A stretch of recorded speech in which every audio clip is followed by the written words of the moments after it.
York. Yeah, sounds exactly like New Jersey. Lala has spoken out, saying the one regret she has with Ariana is that, well, after, according to Lala, and I love Lala, she's been on this podcast, but according to her, also a two-time guest, according to Lala, after season 10, she was really, really, really not going to come back. Now this, I am not sure that I believe. I just kind of call BS on this. I call BS on this. I just think everyone's going to come back. But she says after season 10, she was just, that was it. That was it. She was not coming back. And they said, please, please, please, one more season, Miss Kent. And that she said, okay, but if I agree to season 11, and this does sound a little bit of like, I love you, Lala, but it sounds a little bit of backtracking because the audience has taken you to church. The queen they have after today's year, these people have a second queen. It's Ariana AstroTurf. So Queen AstroTurf. But might as well give her a name too, right? Everyone else has a name here. But Lala said to them, if you want me to come back for season 11, it ain't gonna be good. So just be forewarned, I'm coming in guns blazing. And they convinced her to come back, and she came back, and that's why she came in guns blazing. And she says the one thing she regrets, and it does have to do with Ariana, your queen, AstroTurf, that after the finale of season 11, after she lost her mind, that she wanted to call Ariana and say, I have said horrible things about you. Actually, friendship ending things about you. And Lala's thing for all these years of being on Vanderpump Rules, I found Lala to be very honest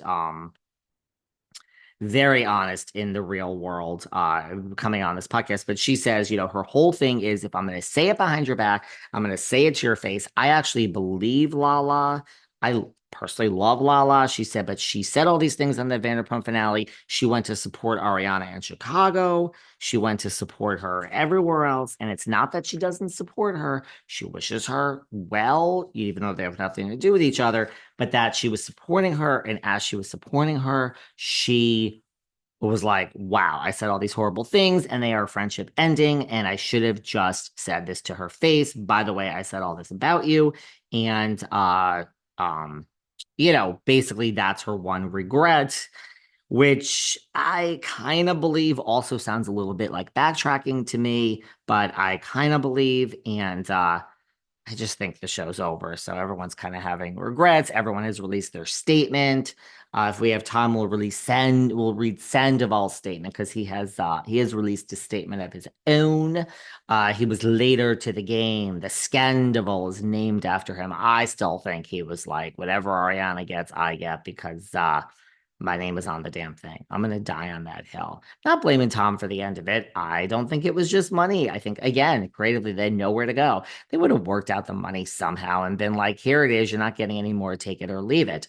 Anyway, and Lala said, Scheana weighed in and said, she's just gonna do the same thing she's been doing. And the people she speaks to, she speaks to. The people she doesn't, she'll always speak to some of them because this is such a long period of her life. I get it. So she's happy where she is. She's not reaching out to anyone that she doesn't speak. So it's not like they all reached out together and, this brings them together. And she implied that the people she speaks to is great and those that she doesn't, she doesn't.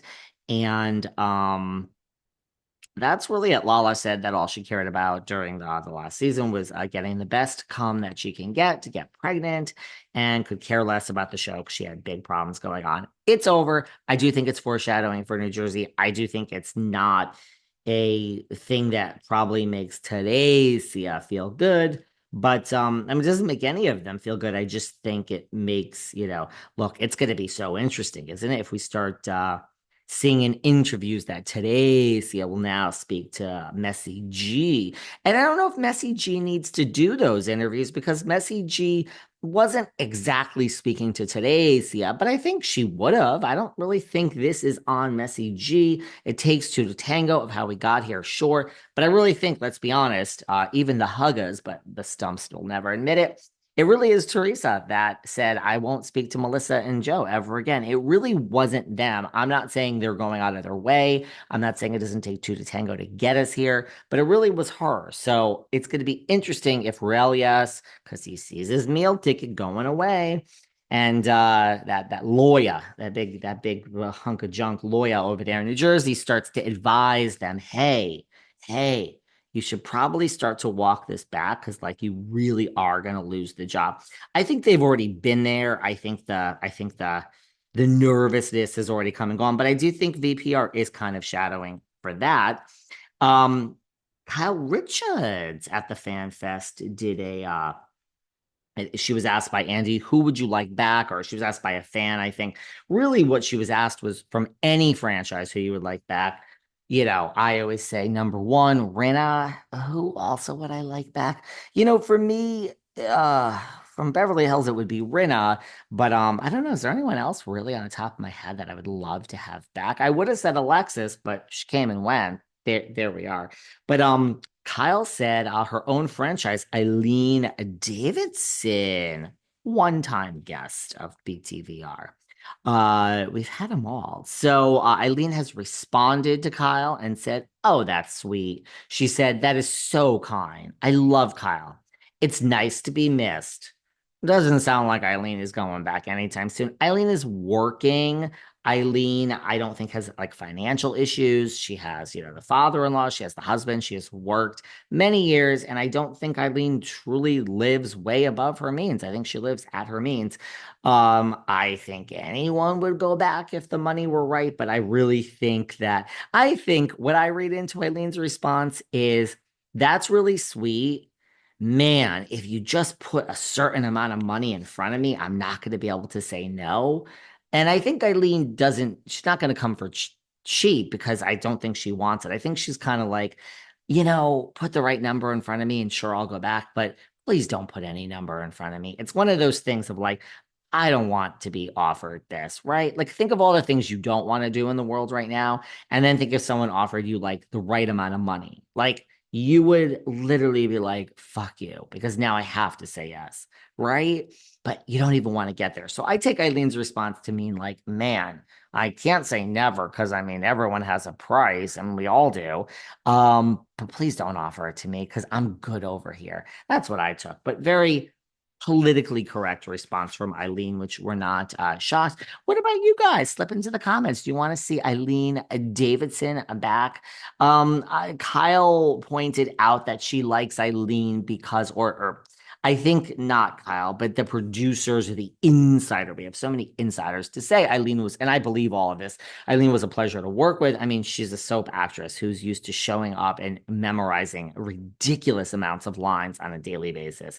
They're like, Eileen showed up, she hit her mark, she was a pleasant to work with. And let's not forget that she did bring it. I know she doesn't go down in history as the classics, but she brought it. I mean, she was